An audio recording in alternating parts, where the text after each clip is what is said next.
call this meeting of the Finance Committee meeting to order at 5:42 p.m. Roll call, let the record reflect, Alder Galvin, Alder Burnett, Alder Johnson are here in person, Alder Hutchinson has joined us by Zoom. Entertain a motion to approve the agenda. However, I would like to suggest an amendment to move item number 9 to item number 4. I'll make that motion. Second. Okay, we have a motion to amend item 9 to 4. Any discussion? Seeing none, those in favor say aye. Aye. Aye. Opposed? Motion carries. Entertain a motion to approve the amended agenda. So moved. Second. Motion by Brunette, second by Galvin. Any discussion? Seeing none, those in favor say aye. Aye. Aye. Opposed? Motion carries. Item 1, for consideration possible action to approve the reimbursement of the city portion of taxes only, excluding the pavement special assessment for the parcels identified by the assessor that would have met the exemption requirement had the request been submitted by the deadline. Parcels include 14-426, 612 Stewart Street, and 14-410-A, 618 Stewart Street for St. John, this is one of those tongue twister words, Evangelist, Homeless Shelter, Inc., for a total reimbursement of $5,356.64 from 2023 contingency account. That is a mouthful. You should write that longer next time. I didn't write it. So we had a memo within your packet from the city assessor with his ruling on whether it would be exempt or not.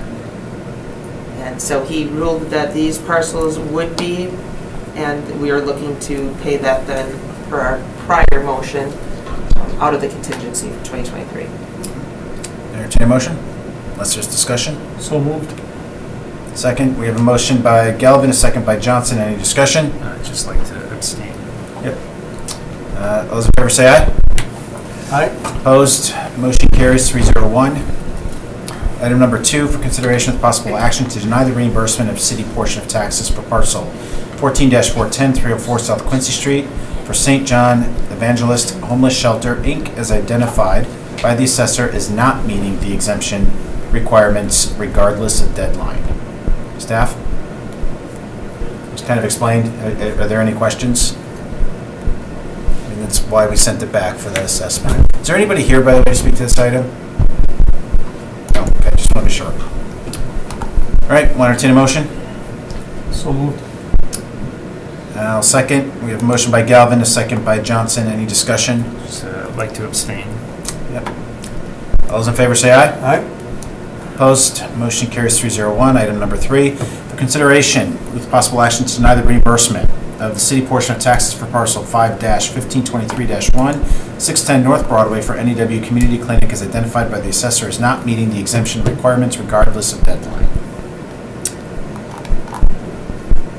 Same as the last one. I don't know if Yeah, there's just anybody a that would quick like to question. speak on this one. I should have asked about it before, but were all these agencies notified of this determination?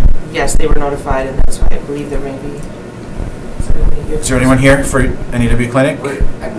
I'm here, yeah. But, Go ahead, why don't you approach the podium? Motion to open the floor. yeah. Second. Sorry. Yep, we have a motion to open the floor, second by Brunette, second by Galvin. All those in favor say aye. Aye.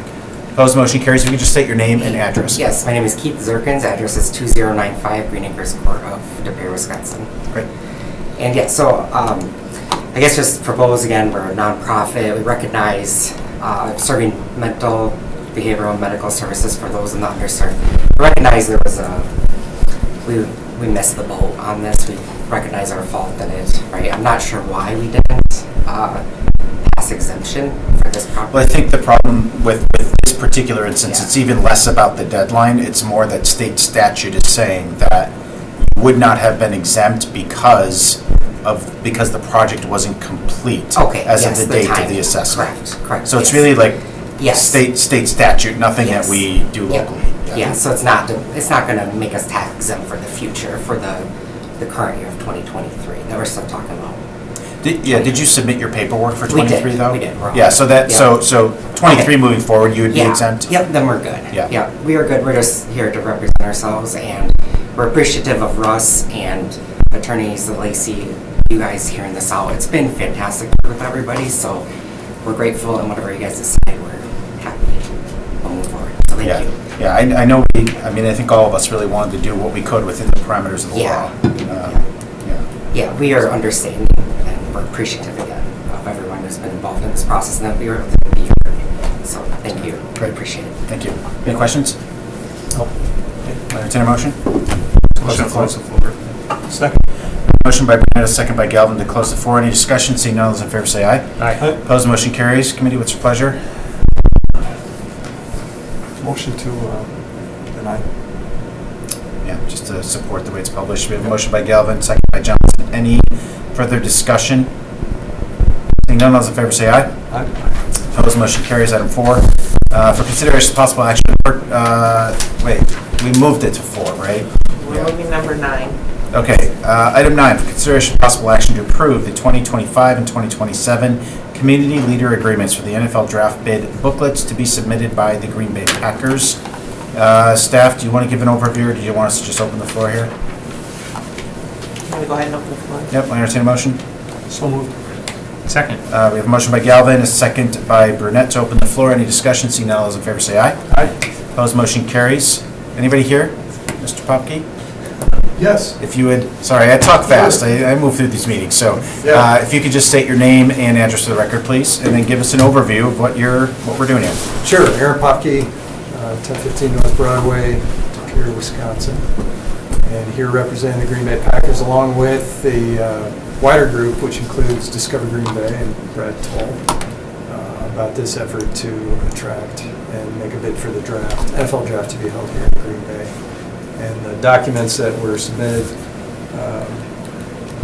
provided to the city as a means of, one of the means of showing support and agreeing to do what municipalities often do in these types of large events in terms of offering support that was outlined as needed by the NFL as established during recent drafts that have been held in other cities. So that's So when the reasoning people say behind that it. the draft will never happen here, you say, Well, to take a step back and just talk about the draft in general, I know that if you had a chance to review these, I'd almost defer to the city if they had some thoughts on this.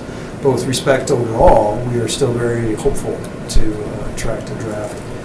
We put in bid information for previous ones, including 24, turned our sites to 25 and 27, and have updated information that we provide to the NFL. They have a very thorough process. The NFL considers the draft one of its tentpole events in terms of a large gathering with lots of resources that are put toward it.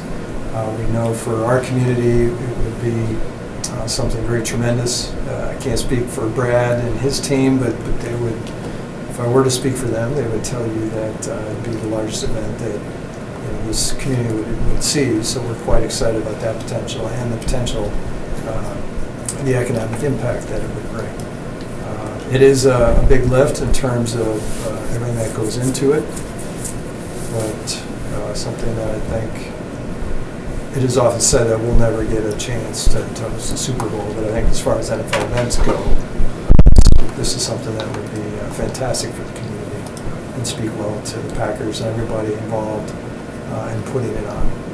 And part of that process is demonstrating to the NFL and its teams that look at where these events can go and should go.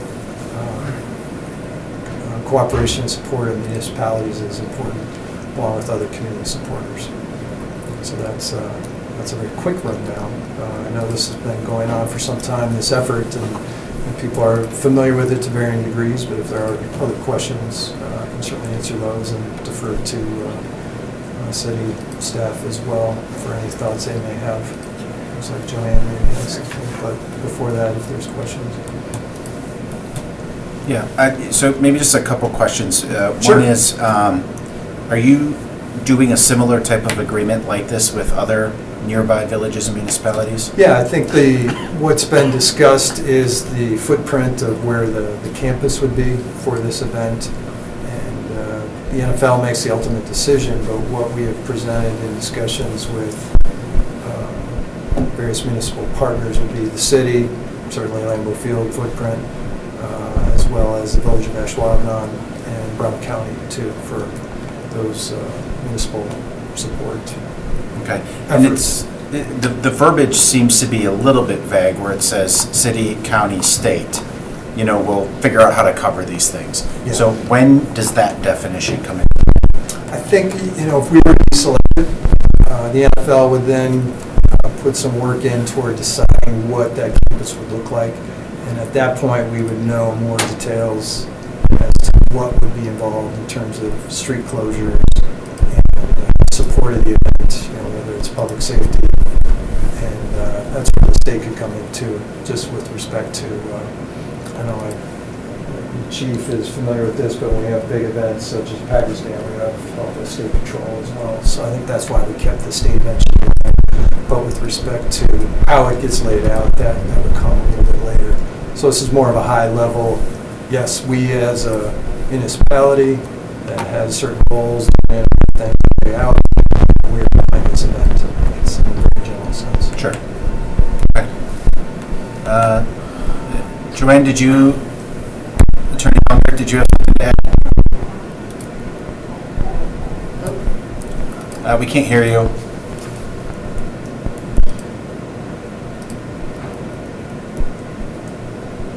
No? And the other.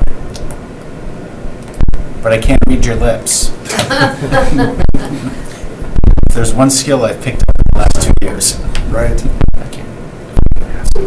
Yeah, go ahead. Yeah.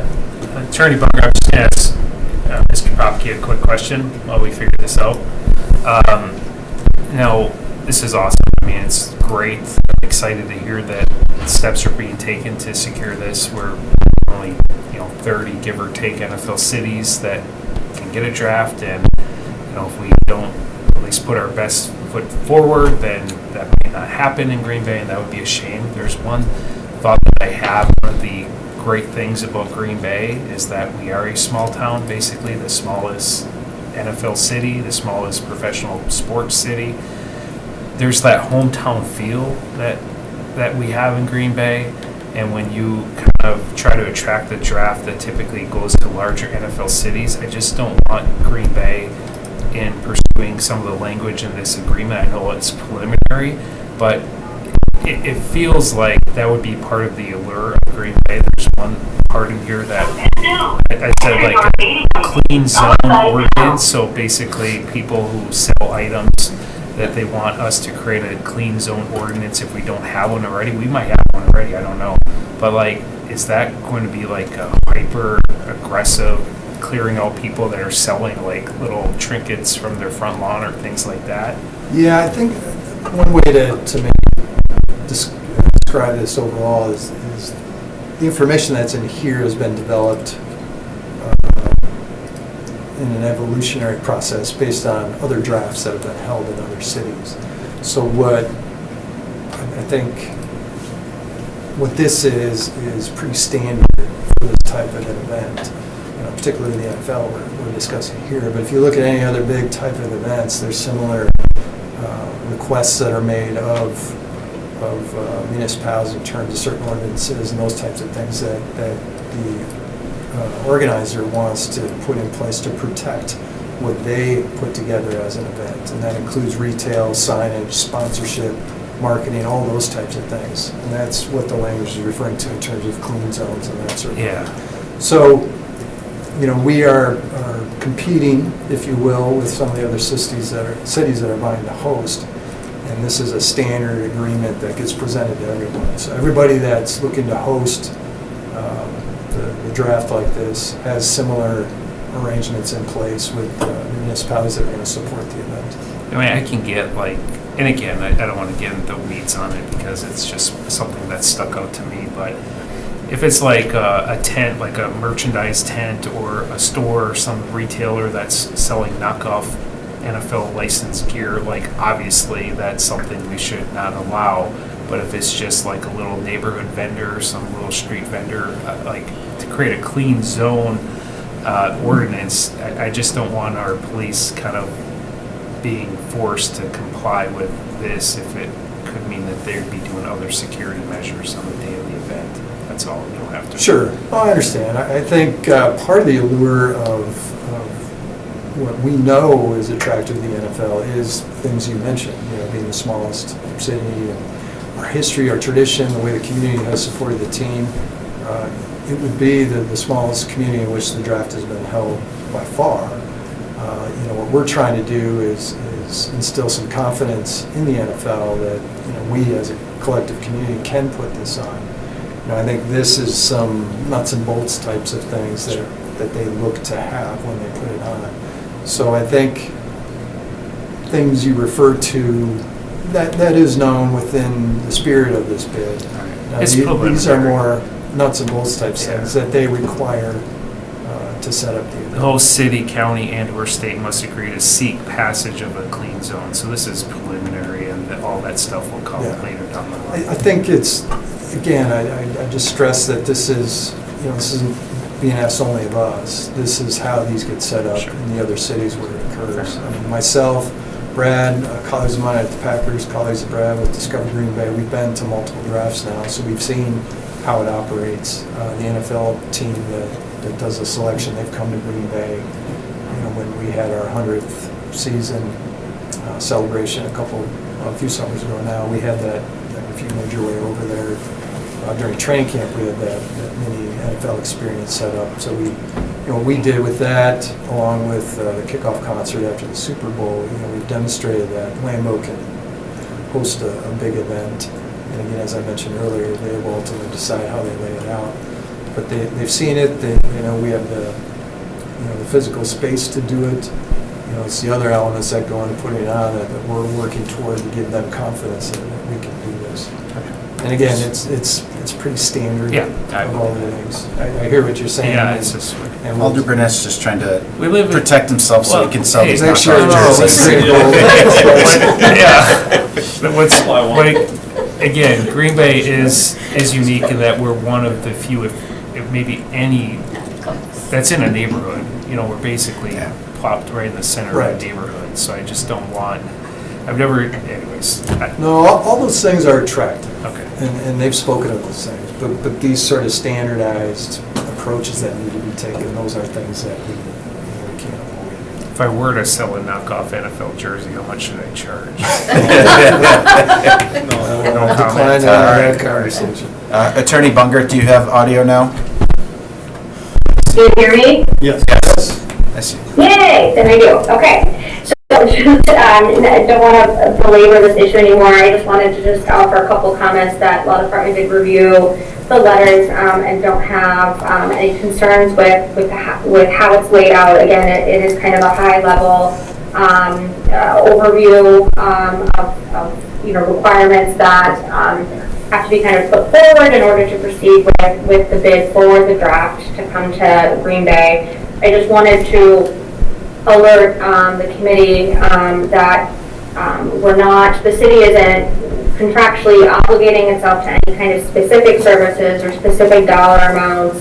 Again, it's more of a high-level overview and contractually obligating ourselves to participate, to support, and to deploy services and to deploy support personnel as laid out in the document. But it's not fashioned specifically as to what that's going to look like. I think somebody had a question as to how it all kind of flesh out in the end if we were to be selected. I would anticipate that would require multiple agreements or some sort of master agreement, intergovernmental agreement to kind of allocate funding and what the services would look like and who would be primarily responsible or how the collaboration would work between the different municipalities. So this is definitely a first step, but definitely a significant commitment from the city to put our hat in the ring, so to speak. Okay. Thank you, Attorney. Yeah, and that was just to piggyback on that. That was just the one missing piece is we have to obligate public works and police, and without knowing, okay, is that 20 officers? Is that 100 officers? Is it 1 day? Is it 6 days? And I think it'd be nice to know from a budgeting perspective, but to Attorney Bunkert's point, that kind of detail can still come later. Yeah, we appreciate effort by Tony Munger and the mayor and everyone we've been speaking with now for multiple years over this. And I think everyone, the more we've gotten into more detail, I think people realize that it will be a big lift.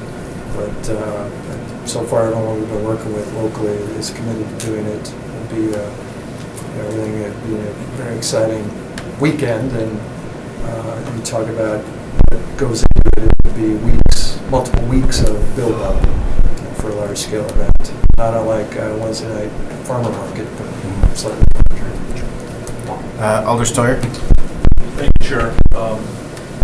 Aaron, thanks for coming in. It's exciting news. I guess with some of the research you did over time, with past drafts, is there any idea how many folks have come to these events in other cities? The reason I say that is because, of course, people are going to be traveling from out of town, out of state, to come here for this type of thing, and I know Lambeau can probably handle it, the actual event. But as far as people coming in from outside, and I know that Brett Toll and everybody else is looking at that, but do you feel that there's enough, first of all, how many people, and then secondly, do we, as far as hotel space, probably through the Fox Valley, et cetera? Could you just answer? Yeah, I know Brad, speaking of tourism, there's the 2-day conference that's wrapping up, the governor's conference on tourism. Brad is over there right now, so he can speak much better to these things. But the estimations that we put together are based on the previous drafts, and we know that, of course, at 3 days, we would be north of 250,000 plus. And we're thinking, Look at that big smile. I know. And it can vary. So keep an eye on Alder Burnett's house to work some Right. stuff. So How many jerseys we're are talking, this? well over a couple 100,000 people estimated over the course of the 3-4 days, and we'll have staff that'll be in town well in advance of that. Using up hotel rooms and personnel that are coming in. We're going to need volunteers. We're going to need paid staff. We have shuttles. We have all kinds of stuff that goes into it. But from the visitorship, it'd be unlike really anything we've had over the course of a long weekend. We've spoken to those types of things previously, but So 250,000. yeah, and that's an estimate based on That's the whole multiple county. days. That's all of Brown County. Almost. Well, I think what we see is certainly people staying as close to Green Bay as possible. And it's a little bit analogous to the Wisconsin LSU game because we had a Wisconsin crowd that came from all over the state. We had an LSU crowd that came from Louisiana. So I know Brad and his team have looked at it a little bit like that. But no, we'll fill up our hotels. I think the Valley. I think you can see Milwaukee, Lakeshore. So we know the economic impact will be huge in Brown County. We're thinking 45 million plus. But then all of eastern Wisconsin is going to see some impact as well. So and those are all fairly conservative estimates. But as was mentioned here, we're looking at this specific piece of the process. I'll wind up at the end of this month, and we hope to hear later this spring. Whether it's 25, 27. Later this spring, is that timed with like an owners meeting? Yes. And, Yeah, and they- when they- is that? Later this spring. I think there's a couple of the big annual meeting is coming up this month, but they have smaller meetings later in the spring, April, May, so sometime within that time frame. We could. And are they expecting to make a decision about both applications? I suspect just 25. Okay. If it doesn't work out, we're Still running for 7. professed interest in the 27 as well. Good. Good. Any other questions? Motion to close the floor. Oh, we have a hand raised. Alder Hutchison? Yeah, he kind of answered it. I wondered if there was a tentative schedule so we know how it compares to our budgeting, if we need to go into looking at appropriating money for anything, but kind of just said it, so. Yeah, the details will come after we're awarded the event, and then we'll dive in and establish those things. Based again on how they want to set up the campus and that sort of thing. Okay. Thank you. Yeah, Any thank other you all. questions? And maybe ask the chief Does that excite you? Plan for something like that? We will find a way to make it work. All right. Well, Alder Galvin, you'll get. I don't know if the chief We would like have one of the that. big volunteer force, some good-looking swag that you can wear. There you go. Motion to close the floor. Yep, thank you, Mr. Propke. We have a motion to close the floor by Brunette, Second. second by Galvin. Any discussion? Seeing all those in favor say aye. Aye. Opposed, motion carries. Sorry, Thanks. go ahead, Alder. Yeah, I mean, Law reviewed it. It's obviously something very good for the community. It's exciting. It's an opportunity that doesn't come up very often. I think it's just something the city can look forward to and hopefully, and I have complete trust that the Packers put together a competitive proposal and they're doing all the right things behind the scenes. So I'm happy to support this. Okay. Any other discussion? All right, Move to approve. we have a motion to approve, Second. second by Galvin. Any discussion? Seeing all those in favor say aye. Aye. Opposed, Aye. motion carries. Item 4, for consideration of possible action to purchase camera and related equipment for the GBPD Investigative Division from Foster and Freeman for $37,341.91. Real quickly, Aaron, just as a refresher, this is always a recommendation on a committee, goes to full council at our next meeting, where they'll take the final action. Just want to make sure that that process is understood. My colleagues have mentioned. Okay, good. I appreciate it. Chief? So this is a specialized piece of camera equipment that we use at crime scenes to detect biological evidence, basically, that isn't always something you can see without a special kind of light. It's sort of like a black light, but obviously it's more complicated than that, given the price. So apparently the media is not really interested in this topic. No. That's fine. Okay, any discussions? Questions? Okay. Motion to approve, or second. Second. We have a motion by Brunette, a second by Galvin. Any discussion? Seeing none, all those in favor say aye. Aye. Aye. Opposed, motion carries. Item 5, consideration of possible action request by the city treasurer to approve the resolution of financial institutions the city does business with. It's kind of a routine thing that comes by every so often. Any questions? Move to approve. We have a motion by Brunette, second by Galvin. Any discussion? Seeing none, all those in favor say aye. Aye. Opposed, motion carries. Kind of a sign that went to you. Consideration with possible action on a resolution to amend 2022 budget lines. This looks like just another adjustment that we've seen many of these for. Yes, this will be the last time we have an ability to do a budget amendment before our audit, so we're Okay. trying to encompass all the 2022 changes that we have. Any discussion, any questions? Motion to approve? Second. Motion by Galvin, second by Brunette. Any discussion? Seeing all those in favor say aye. Aye. Opposed, motion carries. Consideration with possible action on a resolution to amend 2023 budget lines. Staff. This will become more of a routine action here in finance, but this is what we have for 2023 thus far. Did we not budget for overtime? Remember they explained there's a different way they have to do it now. It's for the reimbursements for special events and such that we did not budget for. Got it. Okay, any discussion? Motion to approve? Second, we have a motion by Galvin, we'll call it a second by Hutchison. Any discussion, seeing none, those in favor say aye. Aye. Opposed, motion carries. A request by Alder Weary to the Finance Committee which states, request an independent outside cyber investigation of the audio listening system at City Hall to include who accessed it and when since their installation. Were any audio recordings downloaded and saved? So I'm going to just take a little bit of prerogative here. And look, protection policy discussed this exact same item last night. There's no financial request tied to this. To me, it almost feels like this motion's a little bit improperly placed before this committee. I don't know that it's really necessary for us to have this discussion twice. It's going to go to council through protection and policy already.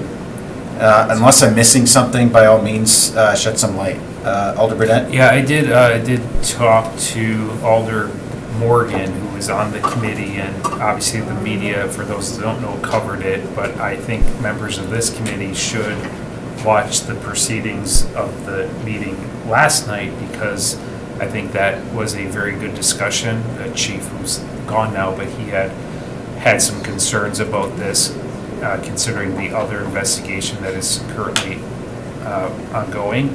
And I know Alder Weary, who placed it on this, did reach out to us, and he had a scheduling conflict. So as long as the committee is okay with Alderman Weary perhaps pulling this and proposing something, I think I'd be fine with just not discussing it here and seeing what he recommends. And I would anticipate the protection policy version, if you will. It's the exact same motion, of course, but that's the one that he would probably pull and discuss. So for the purposes of this committee, again, without a finance component to it, I would just suggest we receive and place on file and let the other motion, or the other item stand, prevail. Does that make sense? Yeah, as long as Alder Weary, I mean, we know we like to do committee work here, Alder Weary might pull this and propose something with some dollar figures. And he still has that So just ability. so- yeah, I know we Yeah. often hear the complaint, we're doing committee work at the full council, but he did reach out to us, he just, Yep. but I think the timing is, in his opinion, kind of important, but he's not here, so Yeah. just want to be respectful. Yeah, and having it here obviously gives him that opportunity at council. So, all right, well, I'll entertain a motion to receive and place on file. Chair, we also have Attorney Bunker with her hand raised. Oh, I didn't see that, thank you. Attorney Bunger? Yes. Confirming you can also hear me. Yes. Good. In listening to the discussion and getting an update from Deputy City Attorney Koshart from the proceedings at PMP, I believe the recommendation out of that committee was to refer to staff to review internal options and potentially external options as far as an investigation and kind of what that would look like. My recommendation in receiving and placing on file is fine, and it is possible to have one item kind of straddling two committees, but one committee really should be appointed as the primary committee with final authority. And I think if the recommendation comes with option, with an option for an external, and that is something that the council would like to do, which will have a cost component to it. Ultimately, whatever PMP recommends will have to be referred to finance for final approval. And potentially, even if it is internal, I think there would be some merit for it to go to finance for final approval. As the chief had indicated that if it was an internal investigation, it would take a significant amount of manpower and hours, which would be redirecting work of staff that had already generally been budgeted for the year and focusing on a very high-level project.